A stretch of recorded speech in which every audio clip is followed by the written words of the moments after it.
Right, okay. Hello YouTube, this is the D.B.T Show, episode 35, part 2.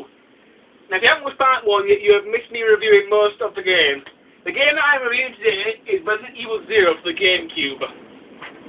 So if you haven't watched part 1 yet, please watch that one before you watch this one. Now, I've almost finished reviewing the game, so let's go on to the good stuff about this game and the bad stuff about this game. Let's go on to the good stuff. The good stuff about Resident Evil 0 is it fills in all the blanks in the storyline, all the blanks that were in the storyline of the other Resident Evil games. It solves a lot of mysteries that you may have been wondering about. Other good stuff is the gameplay. The gameplay is really, really awesome. I mean, if you've played the other Resident Evil games, you will know how good the gameplay is already, but the gameplay in this game is still very good. Especially with the ability to control more than one character at once. The story is also very good. The story brings you into the game, and it lets you make choices on what you want to do and how you want to play through the game. Another good thing about the game are the cutscenes. The cutscenes are really, really good, and they really can scare you. They're all very well done. None of them are in black and white. They're all in colour. And some of the cutscenes will make you speed up how fast you need to go. I mean, in one bit of the game, you have to rescue Rebecca Chambers from falling down a giant hole. So you've got to run to this giant hole really quickly with your other character before she falls. And you only get about 1-2 minutes. And the cutscene lets you know what's happening to Rebecca as she's hanging on that cliff waiting for you to come rescue her. Okay, another good thing about the game is the infinite weapons. There are infinite weapons in this game. There are 3 infinite weapons that you can unlock. There's an infinite handgun, so you can blast enemies. There's an infinite shotgun, so you can blast enemies that are bigger and difficult to take down. And the ultimate weapon is the infinite rocket launcher. These 3 weapons will be unlocked by playing a special mode, which is the Leech Hunter mode, which is a little mini game which involves finding these little tiny toy leeches. And when you collect enough toy leeches, you will unlock these infinite weapons to help you play the game.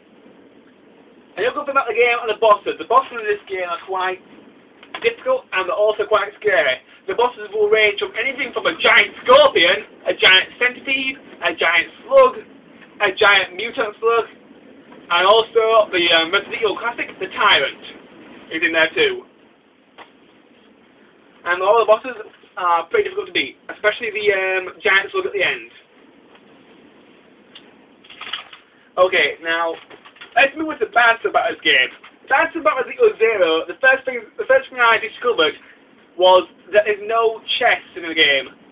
What I mean by a chest is, in all Resident Evil games that I've played before, they're always giving you a big box to put all your stuff in. So you can put all your keys, your herbs, all your ammo, you know, to save it for later so you can get in trouble. But in Resident Evil 0, they have removed all the chests. This really, really pissed me off. Instead of having chests, you have to drop all your stuff on the floor in the room, in your save room. And each room, or save room, can only hold a certain amount of items in the room. So one time when I was playing the game, I had 3 rooms where I had to put all my items.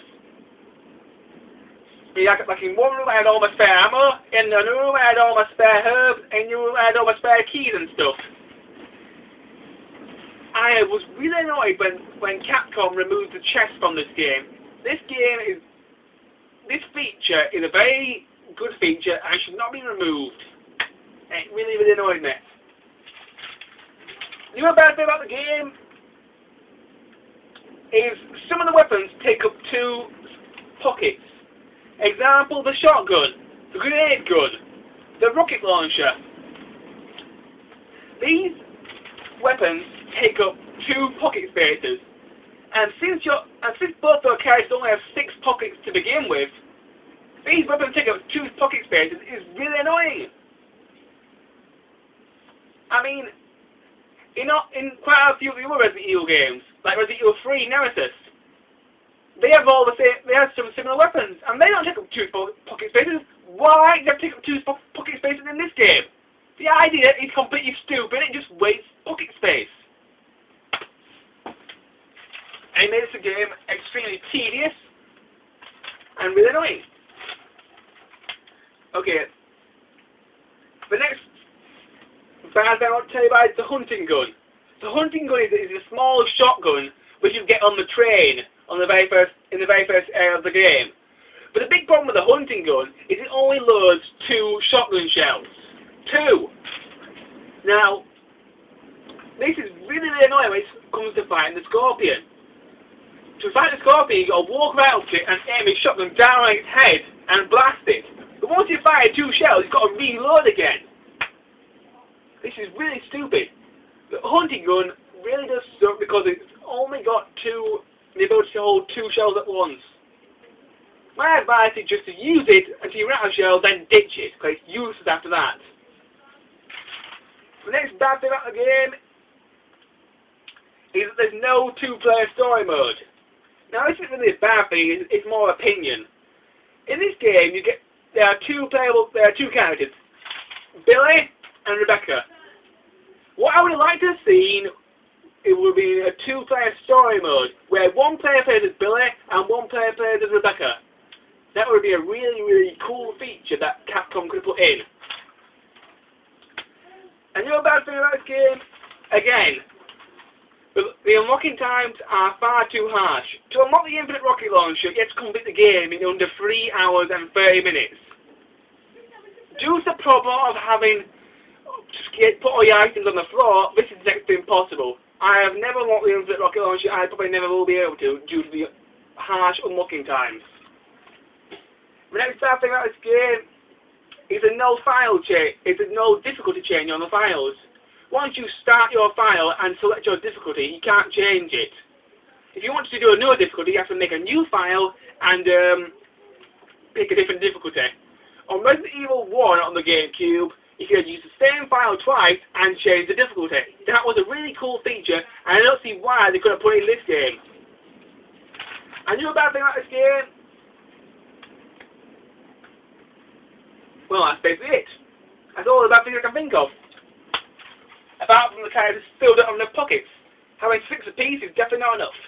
I know it adds up to 12, but it's still not enough.